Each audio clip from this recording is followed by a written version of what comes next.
গণতন্ত্র গণতান্ত্রিক ভাবে রাষ্ট্র পরিচালনা। কিন্তু মনিরুজ্জামান স্যার কিন্তু বলে গেছে আর কি যে তারেক রহমান হচ্ছে মোহাম্মদ হযরত মোহাম্মদ জীবন মানে তার দেখানো পথে চালাবে। তাহলে গণতন্ত্র এবং হযরত মোহাম্মদের দেখানো পথটা এক জিনিস না। অর্থাৎ কন্ট্রাডিকশন কিন্তু তারা আছে। তারা ধর্মীয় ভাবে বাংলাদেশকে ইসলামী মহানবীর আদর্শ মতে চালাইতে চায়, যেখানে উপেক্ষা থাকবে হচ্ছে অন্যান্য সম্প্রদায়ের মানুষ। আজকে উনি বলছেন যে উনার ওই যে মামলা মোকদ্দমার কথা বলছেন, কপিল এবং সোমনাথ দুইজনের বিরুদ্ধেই মামলা ছিল। এই দুইজনই হচ্ছে আওয়ামী লীগের নেতা। একজন হচ্ছে ইউনিয়ন আওয়ামী লীগের সহসভাপতি, একজন হচ্ছে উপজেলা আওয়ামী লীগের সদস্য। এই দুইজনের বিরুদ্ধে প্রায় 2-3টা করে মামলা ছিল। সেই মামলাগুলো উইথড্র করাইছে বিএনপিরা। মামলা সবই চলমান।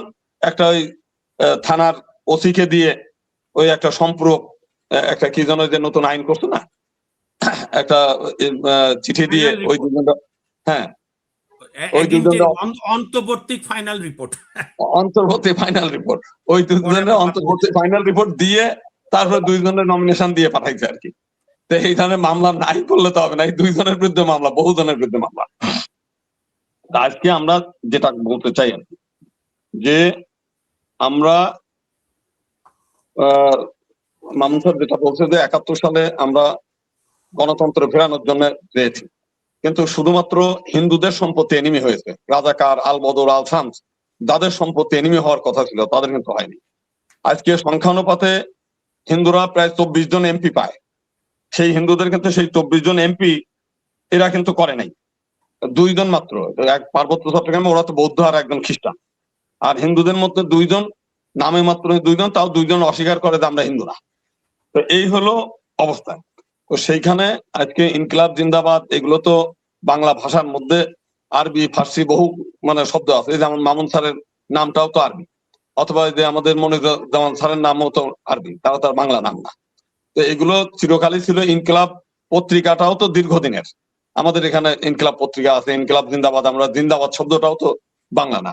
এই বাংলাদেশ জিন্দাবাদ শব্দটা আমরা বহুকাল আগের থেকেই শুনে আসতেছি। আর সবথেকে আরেকটা যে কথাটা হলো আর কি, এই যে গণভোটের বিষয়টা, গণভোট তো প্রথম জিয়াউর রহমানের চালু করছে 1977 সালে। উনি হলো সামরিক আইন প্রশাসক ছিল। সেই যে সামরিক আইন প্রশাসক থাকার পরে উনি নিজেকে জায়েজ করার জন্য মানে মাসখানেকের মধ্যে একটা গণভোট, হ্যাঁ ভোট না ভোট দিয়ে ব্যবস্থা করছিল। সেই সময় ভোট কেন্দ্রে অনেকেই গেছে কি গেছে না জানি না, আমি নিজেও 20-25টা ওই সময় ভোট দিয়েছিলাম। তখন আমি হলো ক্লাস ইসে পড়ি, কি বলে তখন হচ্ছে এই 5-6 পড়ি আর কি। সেই আমলে ভোট কেন্দ্রে দেয় যে 100-200-300 আমরা বাচ্চারা খুব আনন্দ পেয়ে ভোট দিয়ে আসলাম আর কি। তো এখন তখন হচ্ছে নিজের প্রয়োজনে তারা জায়েজ করে নেছে। আবার এখন হচ্ছে এই যে তারা যে গণভোট মানে না, এটা নির্বাচনের আগে কোনোদিন বলছে যে আমরা এইসব গণভোট মানি না। তো গণভোট তো জনগণই ভোট দিয়েছে। জনগণের ভোট দেওয়ার পরে হ্যাঁ ভোট জয়যুক্ত হওয়ার পরে এখন যদি আমরা মানি না, তাহলে জনগণের সঙ্গে প্রতারণা হলো না। বলছে যে ওই যে আজকে তো বললো যে, বা ওই দিনও বলেছে যে সংসদের মাধ্যমে এটা সমাধান হবে। সংসদে তা দরকার কি? ওই যে ওইখানে ওই জুলাই সনদের মধ্যে বলা আছে একই দিনে একই সময় একই জন শপথ পড়াবে। ও তো বলাই আছে, ওনারা পড়লেন না কেন? মূল বিষয়টা হচ্ছে এনারা হয় কি, যখন যে ক্ষমতায় বসে তার নিজের মতামতটাই হলো আইন। সে যেটা বলে ওইটাই সব, তার নিজের মানে মতামতটাই হলো জনগণের মত আর কি। এইগুলো মানে ধান্দাবাজি ভণ্ডামি চলতেছে চিরকাল। যারা ক্ষমতায় থাকে তাদের মানে অধীনে সবই চলে।